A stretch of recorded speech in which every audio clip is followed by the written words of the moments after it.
विलीनीकरणाची चर्चा नाही. अजितदादा आणि जयंत पाटलांमध्ये विलीनीकरणाबाबत चर्चा होत होती. शरद पवारांनी विलीनीकरणाबाबत हे मोठं विधान केलंय. उपमुख्यमंत्री सुनेत्रा पवारांनी बारामती विधानसभा निवडणुकीसाठी उमेदवारी अर्ज दाखल केला. उपमुख्यमंत्री एकनाथ शिंदे, चंद्रशेखर बावनकुळे यांच्यासह महायुतीच्या नेत्यांनी यावेळी उपस्थिती लावली होती. बारामती विधानसभा पोटनिवडणुकीसाठी काँग्रेसनं उमेदवारी अर्ज दाखल केलाय. आकाश मोरेंनी काँग्रेस पदाधिकाऱ्यांच्या उपस्थितीमध्ये अर्ज दाखल केलाय. यामुळे सुनेत्रा पवारांना काँग्रेसचं आव्हान असणार आहे. बारामतीची निवडणूक बिनविरोध करण्याचं काही कारण नसल्याचं शरद पवार यांनी म्हटलंय. काँग्रेसनं उमेदवार दिला हा त्यांच्या पक्षाचा निर्णय असल्याचं मत त्यांनी व्यक्त केलं. खराचे सीडीआर कुणी आणि कसे काढले हा महत्त्वाचा मुद्दा असल्याचं सुषमा अंधारे यांनी म्हटलंय. ज्यांनी सीडीआर काढले त्यांच्यासोबत ज्यांचे सीडीआर त्यांच्यावरही कारवाई करण्याची मागणी अंधारेंनी केली.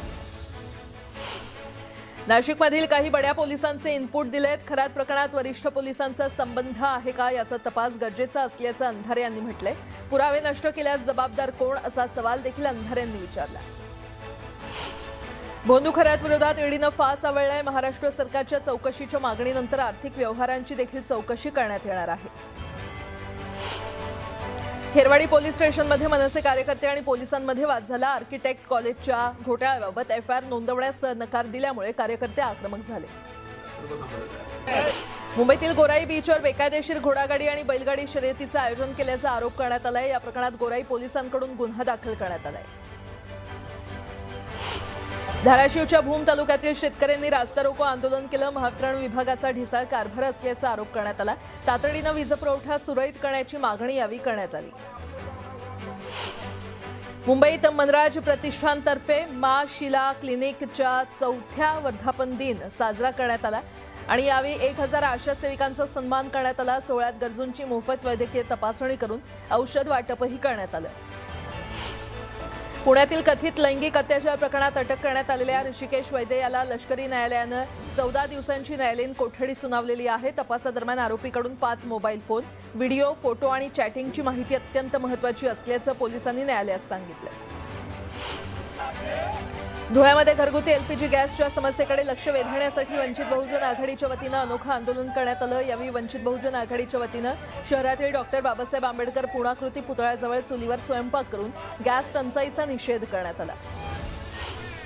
भारतीय चलनी नोटांसारख्या दिसणाऱ्या खेळण्यातील नोटा देऊन 3.5 लाखांची कार लंपास करणाऱ्या टोळीला चाकण पोलिसांनी बेड्या ठोकलेल्या आहेत. आरोपींकडून गुन्ह्यातील कारसह तब्बल 42 लाख रुपये किमतीच्या खेळण्यातील नोटा जप्त करण्यात आल्या. जालन्यातील सुंदरनगर येथील 30 गुंठ्यावरील अतिक्रमणावर कारवाई करण्यात आली आहे. कोर्टाच्या आदेशानंतर ही कारवाई करण्यात आली आहे. जेसीबीच्या सहाय्यानं कच्ची पक्की घरं जमीनदोस्त करण्यात आली आहे. सांगली शहर खुनाच्या घटनांनी हादरलंय. कौलापूर आणि कुपवाड शहरांमध्ये खुनाच्या घटना घडलेल्या आहेत. कौलापूरमध्ये पहाटेच्या सुमारास दारूच्या नशेतून मित्राकडून खून करण्यात आला, तर कुपवाडमधील कापसे प्लॉटमध्ये दुसऱ्या खुनाची घटना घडली आहे. एकाच वेळी 2 खून झाल्यानं सांगली शहरात भीतीचं वातावरण आहे. अकोला शहरातील कौलखेड परिसर आणि खडकी परिसरात हाणामारीची घटना घडली. अवघ्या 8 तासात छडा लावत सर्व आरोपींना अटक करण्यात आली आहे. यावेळी गुन्ह्यात वापरलेली वाहनं देखील पोलिसांनी जप्त केली आहेत. भरवस्तीत झालेल्या मारहाणीच्या घटनेनं नागरिकांमध्ये दहशत पसरली होती. नागपुरात 14 वर्षीय अथर्व मनोरे अपहरण आणि हत्या प्रकरणात धक्कादायक उलगडा झालेला आहे. शेजारी राहणाऱ्या जयराम यादवनंच खंडणीसाठी अथर्वचं अपहरण केल्याचं समोर आलंय. या प्रकरणात पोलिसांनी 3ही आरोपींना अटक केली असून सध्या त्यांची कसून चौकशी सुरू आहे.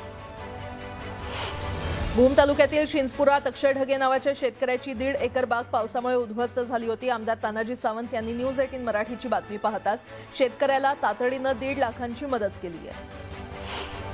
ठाणे एटीएस आणि दिल्ली स्पेशलच्या कारवाईत मोठा खुलासा झालाय. गजवाये हिंद राबण्याच्या तयारीत काही तरुण असल्याचं समोर आलंय. अटक केलेल्या संशयित दहशतवाद्यांकडून लाल किल्ल्यावर ISISचा झेंडा लावलेला फोटो सापडला. मीरा भाईंदरमध्ये धर्मांतर आणि कौटुंबिक अत्याचाराच्या प्रकरणात काशिगाव पोलिसांनी मोठी कारवाई करत गुलशन पटेल यांना अटक केली आहे. पोलिसांच्या माहितीनुसार गेल्या काही दिवसांपासून गुलशन पटेल यांच्या हालचालींवर लक्ष ठेवण्यात येत होतं. नाशिकमध्ये आगामी सिंहस्थ कुंभमेळ्याच्या पार्श्वभूमीवर वृक्षतोड केली जात असल्याचा आरोप होतोय. रस्त्याच्या मधोमध येणारी भलीमोठी झाडं महापालिकेकडून तोडली जात असून याविरोधात वृक्षप्रेमींनी आक्रमक भूमिका घेतली आहे. काही ठिकाणी आंदोलकांनी थेट झाडांवर चढून आंदोलन करत वृक्षतोड रोखण्याचा प्रयत्न केला. मुंबईत सध्या 4 मेट्रो मार्गिका सेवेत आहेत आणि आणखी 2 नवीन मेट्रो मार्गिका सेवेत दाखल होणार आहेत। मेट्रो 2B मार्गिकेतील डायमंड गार्डन ते मंडाले टप्पा 1, मानखुर्द आणि मेट्रो 9 मार्गिकेतील दहिसर ते काशीगाव टप्पा 1चं लोकार्पण होणार आहे। मुंबई शहर आता अधिक वेगवान मेट्रोमय होणार आहे। चंद्रपूर मूल महामार्गावर मामा मेल वाघाच्या शिकारीचा थरार पाहायला मिळाला। भर दिवसा वाघानं महामार्गालगत गायीची शिकार करून ती रस्त्यावरून ओढत नेली। या घटनेचा व्हिडिओ प्रवाशांनी मोबाईलमध्ये कैद केला असून ते सोशल मीडियावर व्हायरल होतोय।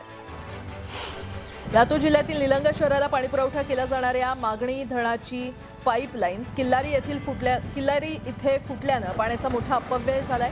गुबाळ आशिव रस्ता रुंदीकरणाचं काम युद्धपातळीवर सुरू आहे आणि या कामादरम्यान यंत्रसामग्रीचा धक्का लागून जमिनीतून जाणारी ही मुख्य पाईपलाईन फुटल्याचं सांगण्यात येतंय। लातूर शहरात दूषित पाणीपुरवठा आणि बंद बस सेवेच्या विरोधात भाजप नगरसेवक आणि पदाधिकाऱ्यांनी मनपाच्या समोर आंदोलन केलं।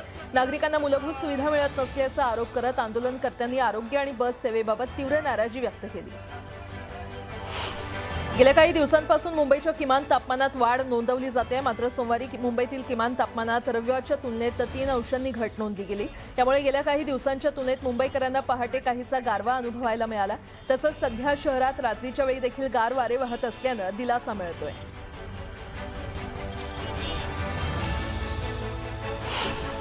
मुंबई महापालिकेचा सन 2026-27चा तब्बल 80,952 कोटींच्या अर्थसंकल्पाला स्थायी समितीनं मंजुरी दिली आहे। स्थायी समितीला 800 कोटींचा विकास निधी उपलब्ध करून देण्यात आलेला आहे। या विकास निधीचं वाटप कसं करणार, कोणत्या पक्षाला किती निधी मिळणार, उबाठाच्या नगरसेवकांना किती निधी मिळणार याबाबत आता उत्सुकता आहे। मुंबईतील शेकडो बेकऱ्यांना गॅस टंचाईची झळ सोसावी लागते। विजेवरील भट्ट्यांचा खर्च अफाट असल्यानं तोही पर्याय अवलंबण्यास व्यावसायिक तयार नसल्याचं कळतंय। विजेच्या वाढत्या दरामुळे उत्पादन खर्चात 30 ते 40% वाढ झालेली आहे। ठोस उपाययोजना न केल्यास येत्या काळात मुंबईकरांना पाव, ब्रेड, टोस्ट, खारी महागण्याची शक्यता आहे। आता एक मोठा फटका अंबरनाथ MIDCतील उद्योगांना बसलाय। PNG गॅसचा पुरवठा 50% घटल्यानं उत्पादनात 30% घट झाली आहे। परिणामी महिनाभरात तब्बल 1000 कोटींचं नुकसान झाल्याचा अंदाज व्यक्त केला जातोय। 1400 कंपन्यांवर याचा परिणाम झाला असून निर्यात देखील मंदावलेली आहे। त्यामुळे उद्योगांकडून गॅस पुरवठा सुरळीत करण्याची मागणी करण्यात येते। इराण अमेरिका युद्धाचा थेट फटका हा मुंबईतील अनेक व्यवसायांना बसू लागलाय। याची झळ बेकरी व्यवसायाला देखील मोठ्या प्रमाणात बसलेली आहे। मुंबईतील अनेक बेकऱ्या बंद होण्याच्या मार्गावर असून वडाळ्यातील मराठा बेकरी सध्या गॅसऐवजी डिझेलवर सुरू आहे। नागपुरात सुरू असलेल्या राष्ट्रीय बॉक्सिंग चॅम्पियनशिपच्या 700 खेळाडूंना इंधन तुटवड्याचा फटका बसत असल्याचं समोर आलंय। खेळाडूंच्या जेवणासाठी व्यावसायिक गॅस सिलेंडरच उपलब्ध नसल्यानं आता कॅटरर्सला चुलीवर जेवण बनवण्याची वेळ आली आहे। भिवंडीत गॅस टंचाईच्या निषेधार्थ वंचित बहुजन आघाडीचे केंद्र शासनाच्या विरोधात चुलीवर भाकरी भाजून आंदोलन करण्यात आलं। धामणकर नाका इथे चुलीवर भाकरी भाजून केंद्र शासनाच्या विरोधात जोरदार घोषणाबाजी करत आंदोलन करून देशभरातील वाढती गॅस टंचाईची समस्या दूर करण्याची मागणी केली आहे। आखाती देशांमध्ये होणारी कांद्याची निर्यात मोठ्या प्रमाणात घटलेली आहे। कांदा निर्यात करण्यासाठी कंटेनर भाड्यानं देखील मोठी वाढ झालेली आहे आणि त्याचा फटका कांदा दराला बसतोय। सध्या लासलगावसह सर्वच बाजार समित्यांमध्ये कांद्याच्या भावात मोठी घसरण झाली आहे। अहिल्यानगर जिल्ह्यामध्ये गेल्या 2 ते 4 दिवसांपासून झालेल्या अवकाळी पाऊस आणि गारपिटीमुळे शेती पिकांचं मोठ्या प्रमाणात नुकसान झालंय। संत्रा, मोसंबी, लिंबू आणि डाळिंब या फळबागांना मोठा फटका बसलाय। तातडीनं मदत देण्याची मागणी शेतकऱ्यांनी केली आहे।